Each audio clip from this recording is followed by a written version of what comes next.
والدین کا نافرمان جنت میں داخل نہیں ہوں گے۔ رسول اللہ صلی اللہ علیہ وآلہ وسلم نے فرمایا، قیامت کے دن 3 آدمیوں کی طرف اللہ تعالیٰ نہیں دیکھے گا۔ پہلا والدین کا نافرمان، دوسرا مردوں کی مشابہت کرنے والی عورت، اور تیسرا ڈیورس۔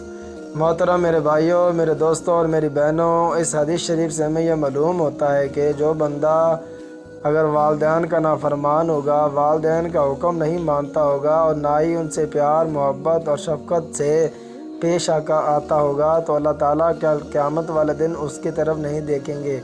اور جو مردوں کی طرح مشابہت کرنے والی عورت ہوگی، مردوں کی طرح لباس پہنتی ہوگی اور چال چلن بھی مردوں کی طرح ہوگا، قیامت والے دن اللہ تعالیٰ بھی اس کی طرف نہیں دیکھیں گے اور ان کو جنت بھی نہیں عطا کریں گے۔ دعا ہے کہ اللہ تعالیٰ ایسے اعمال سے ہم سب کو محفوظ رکھے، آمین۔ اگر آپ اس چینل پر نیو ہیں تو پلیز اس چینل کو سبسکرائب کر دیں، لائک کر دیں اور ایک اپنی طرح پیارا سا خوبصورت اور بیوٹیفل ایک کمنٹس بھی کر دیں، تاکہ ہر آنے والی نیو اسلامی ویڈیو یا اسلامی اپڈیٹس آپ تک بآسانی آ سکے۔ اب آپ مجھے دیں اجازت، اپنا خیال رکھیے گا اور مجھے ناچیز کو اپنی دعاؤں میں یاد رکھیے گا۔ ملتے ہیں انشاءاللہ نیو اسلامی ویڈیو میں، تب تک اللہ حافظ۔